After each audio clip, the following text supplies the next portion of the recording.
പാചകത്തേക്കാൾ വാചകത്തെ ഇഷ്ടപ്പെടുന്ന ഒരാളുടെ cooking video ആണ് കേട്ടോ ഇത്. കുക്കിംഗ് വീഡിയോ അല്ല, സാലഡ് പ്രിപ്പറേഷൻ വീഡിയോ. ഈ ക്യാരറ്റ് തന്നെ എങ്ങനെ അരിഞ്ഞെന്ന് വെച്ചാൽ എനിക്കും അറിയില്ല. ലാസ്റ്റ് വന്ന പീസ് എന്ത് ചെയ്യണം എന്നറിയാതെ ഞാൻ തന്നെ കഴിച്ചു. പിന്നെ കുക്കുംബറിനോട് പണ്ടേ എനിക്ക് ഇച്ചിരി താല്പര്യക്കുറവുള്ളതുകൊണ്ട് ഞാൻ ഒരെണ്ണം മാത്രമേ എടുത്തിട്ടുള്ളൂ. പിന്നെ ഹെൽത്തി ആയിക്കോട്ടെ എന്നത് കുറച്ച് മാതളവും ടേസ്റ്റിന് കുറച്ച് സവാളയും ആഡ് ചെയ്തിട്ടുണ്ട്. നെക്സ്റ്റ് നമ്മുടെ ഇൻഗ്രീഡിയൻ മാങ്ങയ്ക്കാണ് കേട്ടോ. മാങ്ങ സീസൺ ആയതുകൊണ്ട് ഇഷ്ടം പോലെ കിട്ടും.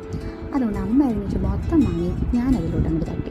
കുറച്ച് ടേസ്റ്റ് ആയിരിക്കും, അതേപോലെ തന്നെ ഈ സാലഡിന് പച്ചപ്പങ്ങട് മാറിക്കിട്ടും. പിന്നെ ഡെക്കറേഷന് വേണ്ടിയിട്ട് ഞാൻ കുറച്ച് ഇലയും കൂടെ ആഡ് ചെയ്തിട്ടുണ്ട്. കഴിച്ച് മിച്ചം വന്ന ബാക്കി കൂണും അതിനോട്ട് ഡ്രസ്സിങ്ങിനായിട്ട് ഞാൻ കുറച്ച് ഓയിലും പെപ്പറും സോൾട്ടും പിന്നെ ഇച്ചിരി തൈരും ആഡ് ചെയ്തിട്ടുണ്ട്. ഇനി ഇതെല്ലാം കൂടെ മിക്സ് ചെയ്തിട്ട് ഞാൻ കുറച്ച് ലെമണും കൂടെ സ്ക്വീസ് ചെയ്ത് ആഡ് ചെയ്തിട്ടുണ്ട്. ഇതാണ് നമ്മുടെ സാലഡ് വീഡിയോ. ഇത് അത്യാവശ്യം നല്ല ഹെൽത്തി ആയിട്ടുള്ളതാണ്. നിങ്ങളും ട്രൈ ചെയ്ത് നോക്കണം.